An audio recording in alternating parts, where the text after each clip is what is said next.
બાળકો તૈયાર છો ને નોડીની આ નવી વાર્તા સાંભળવા માટે? ટોય ટાઉન તો તમે જાણો જ છો. ટોય ટાઉન એટલે એક જાદુઈ દુનિયા. નોડી નામનો નાનકડો લાકડાનો છોકરો જ્યાં રહેતો હતો. દરરોજ સવારે સૂર્ય એની બારીમાંથી ડોક્યું કરે અને નોડી ખુશખુશાલ ઉઠે. આજે નોડીએ પલંગમાંથી ઉતરતા જ વિચાર્યું કે આજે ટોય ટાઉનમાં એવી જગ્યા જોવી છે જે મેં ક્યારેય નથી જોઈ. તો ઝડપથી તૈયાર થયો અને તેની ઘંટડીવાળી બ્લુ કેપ પહેરી અને નીકળી પડ્યો.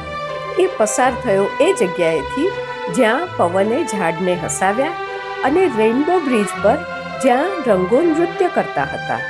એ જગ્યાએ પહોંચ્યો જ્યાં ચમકતા ક્રિસ્ટલ ફૂલ ખીલેલા હતા.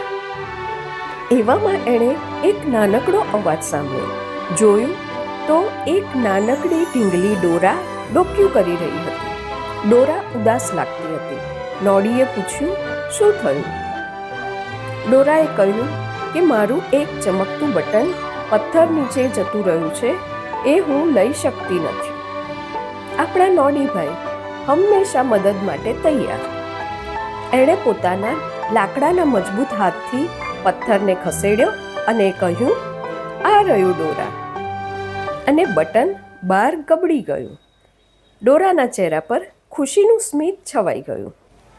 થેન્ક યુ નોડી, ડોરાએ કહ્યું અને પૂછ્યું કે શું તું મારી ચમકતી ગુફા જોવા માંગે છે? એ અજાયબીઓથી ભરેલી છે. નોડીની આંખો ચમકી ઉઠી. એણે કહ્યું, હા જરૂર. ડોરા નોડીને એક અદ્ભુત ગુફા પાસે લઈ ગઈ. આ ગુફાની દિવાલો રંગબેરંગી નાના નાના ક્રિસ્ટલથી ચમકતી હતી, જેના પર પ્રકાશ જાણે નૃત્ય કરતો હોય એવું લાગતું હતું. તેમણે ગુફામાં લાંબો સમય વિતાવ્યો અને રંગબેરંગી પ્રતિબિંબ સાથે રમતા રહ્યા, હસતા રહ્યા. નવા નવા ચમકતા ખજાના શોધતા રહ્યા. આ નોડીનું શ્રેષ્ઠ સાહસ હતું.